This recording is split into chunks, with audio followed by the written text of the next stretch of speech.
His signature is in some doubt. Oh no, it's my letter, with name or without.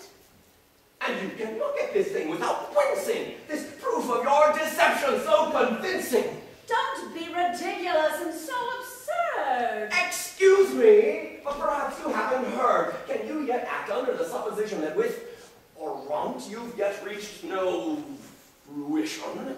Where did you get Orant? Whoever mentioned? From those who brought these words to my attention. But what's the difference where the man might be? Why might that knowledge ever comfort me? Might you be thus less guilty, me less harmed? But must I blush and need you be so armed if the addressee were a female friend?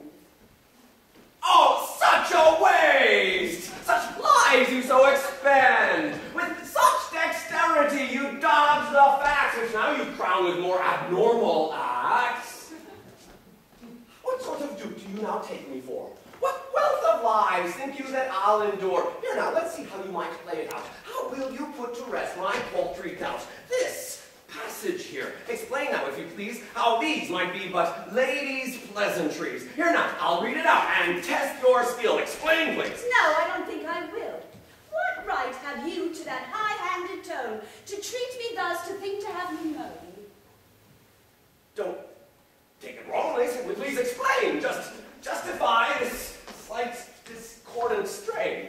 No, I won't. However you harangue, have at me as you will, tooth and fang. Just say how for a woman this might be, and I'll be quick to see if I'm agreed. You're right. I wrote that for Orant. You see, it's him I most dearly want. I love his character, his sonneteering, and everything's exactly as you're fearing. Go on, have at me. There's no more explaining. I will hear no more whining or complaining. God, how cruelly she has me tangled.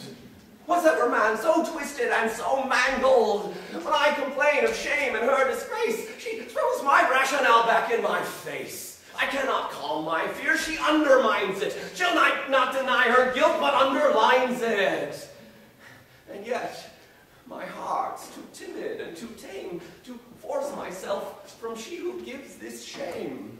To take the proper tone of bitter scorn, to pluck from out my foot this little thorn. Ah, infidel, you feed my blind distress to take advantage of my spinelessness. You turn my blade aside by now employing the great abundant love you've been enjoying. Please do me this favor and retract the mock confession to that awful act. Put up the show of making a defense, and I, poor fool, will aid in the pretense. I beg you, make show of fidelity, and I'll believe each word you tell to me. You silly dunce, such things you're jealous of. I ought to simply drop my misused love. Why would I ever need to put up a show? Why would you think I would stoop so low? And if I felt so strongly for some other, why wouldn't I tell you, just like a brother? Considering how I've expressed my feelings, you still think you've nosed some double dealings? I give you my all, but apparently that's not enough of a guarantee.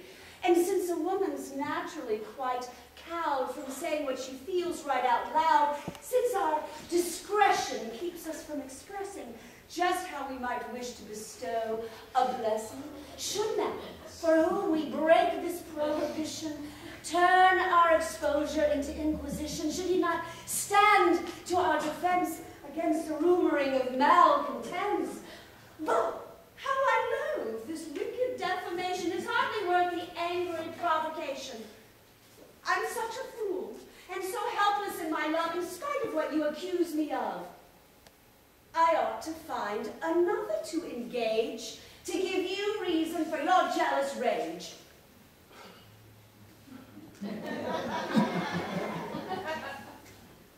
I'm such a fool, and knowingly so too. How can I trust these honeyed words from you? And yet I am constrained here by my fate. My soul cannot not nibble at your bait. My heart would have me know now just how far you'll go, and quite how treacherous you are. No, I don't think you love me now quite rightly.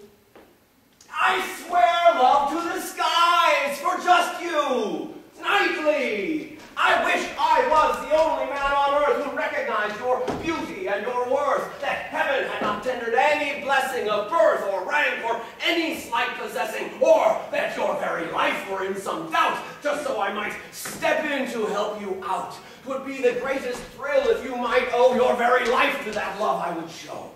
Now there's a good wish for my good fortune. May God not grant you the slightest portion. I'll have you know. Wait, is Monsieur Dubois?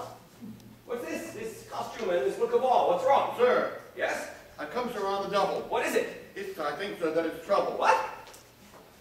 What of that? Speak up. Come on, man. Spill. Can she hear this? You stupid imbecile. You waste my time. We must go quickly off. How's that? We can't delay for any flaw. What's this about? We must quickly fly.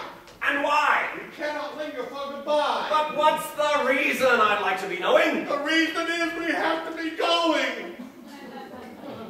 I got that. And if you don't now explain, I'll reach in through your ear and crush your brain. A man came to the house, sir, dressed in black, which matched the dark scowl he shot me back. He left a paper scrawled with such a scratch. There were no letters I could make to match. It's for your lawsuit, at least that's what I think. But even Satan couldn't read that ink. And so? What then? I still cannot make out why this should put us to such awful rout. Well, sir, 'twas but an hour's more duration. A gentleman who'd been here on occasion, he came to find you looking quite upset. Gave me a message that you were to get. He knew to trust I'd not be slow or stalled. He said to say, now, what was that man called? Forget the name, the message, so he said it. Well, he's afraid at least that's sure forget. He said to run off quick now, without fail. And if you don't, you might end up in jail.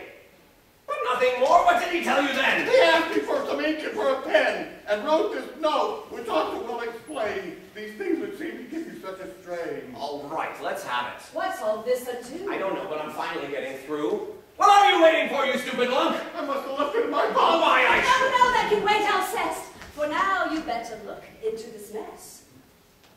It seems that fate now makes its occupation not letting us complete a conversation. But ere this day is done, I shall return, and you will know the love which I will earn.